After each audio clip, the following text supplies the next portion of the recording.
Hi folks, it's Ela and I'm going to talk about doodling.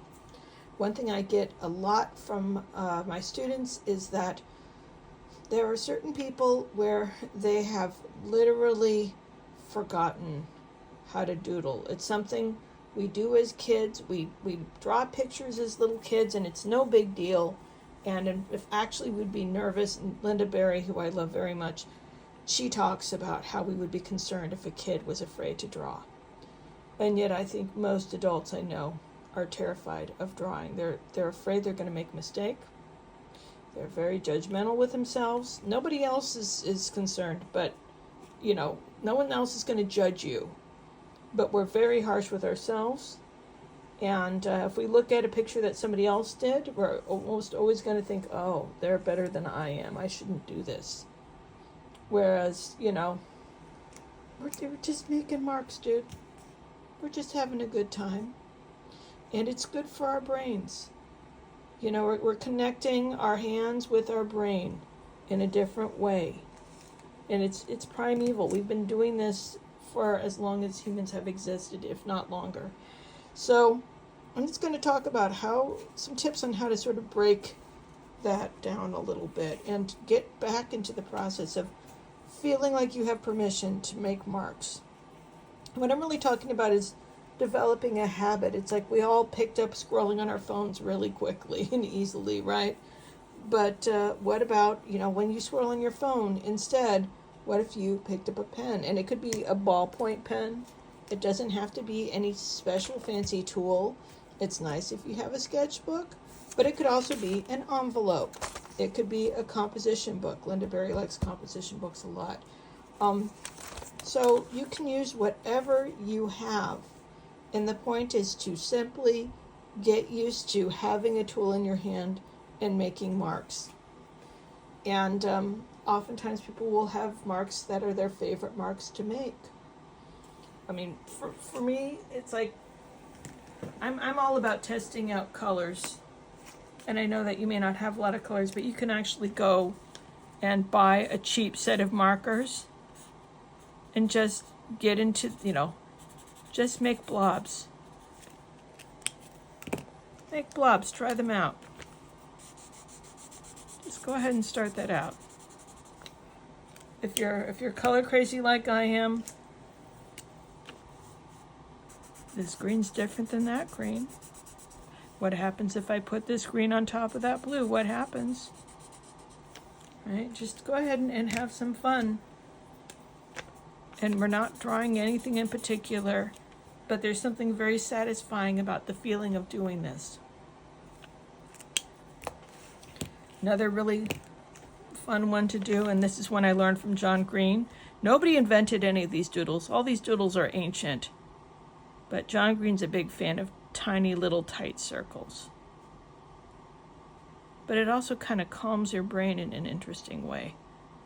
It's like it's hard to even talk when I'm doing these. It requires a certain amount of focus.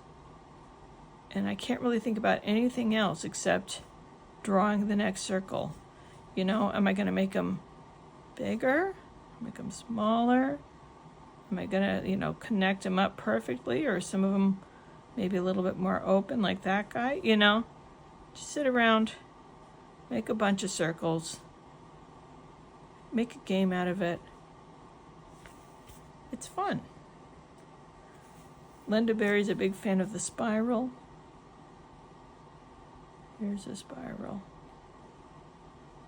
Everyone can do a spiral. If you haven't done a spiral, if you don't know if you can, it's time to sit down and just try it. Don't just watch this video. Pick up a pen or a pencil. Get a piece of paper. Get a piece of junk mail. It doesn't matter if there could be something printed on it. It doesn't matter. But just go ahead and experience what this feels like.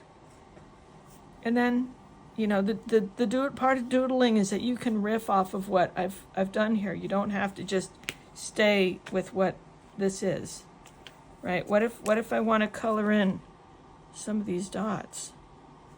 Ooh, make my own little coloring book. Right? What if I want to color in my spiral? Do I want to color in different parts, different colors, or do I want to color the whole thing in just one color?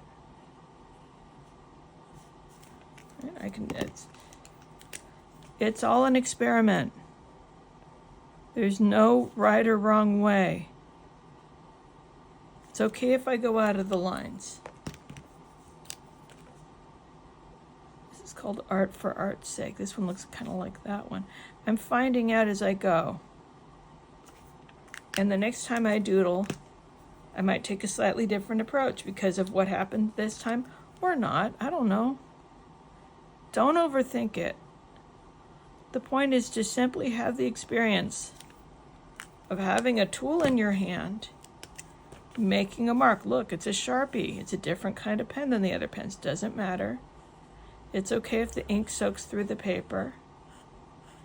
If you want a fancy book to do this with, got this at Target. I think it was like 15 bucks. The thing is huge. I tape experiments for my watercolor paintings in here. You know, I use both sides. Right here, I used a sponge and some white paint. I had ideas for various projects that I've done. Here I am. I did these spirals again. Colored them in with some watercolor. Did it bleed through? Yes. Does it matter? No. This is Linda Berry has a video of this one as well. I keep talking about Linda because she's cool. You know, not the best medium for watercolor, but that doesn't mean you can't do it. You know, tried some mixed media, glued some paper down. So the point is to just simply mess around. And, you know, if you can like take 10 minutes before bed and go, okay, before bed, I'm going to spend 10 minutes. You know, treat it like meditation or something. Little way to kind of calm yourself down, some stress relief. This is all me doodling, all these colors here. Remember that collecting art supplies and making art are two separate hobbies. I have a lot of art supplies, but I'm pretty good about actually using them. Don't get caught in the trap of buying lots of art supplies or watching lots of videos and never actually putting into action. So make a mess, make ugly pictures, do experiments. Hopefully some of them you'll like. But the important thing is just do it. Just do it. You get to make up your own rules. All right, I hope you enjoyed this. If you have enjoyed this video, I'm happy to make more videos demonstrating different fun doodles that you can try. Please hit the subscribe button and the bell icon and you'll get notifications every time I get a new video out, and you can catch it when it first comes out. This is a booklet that I've made. This is a catalog for all of the paintings in my exhibit at the Albany Community Center, happening right now until September 5th, 2024. If you would like one of these, go ahead and purchase it using the information section below, and it's a lot of fun. All right. Thank you so much. Take care.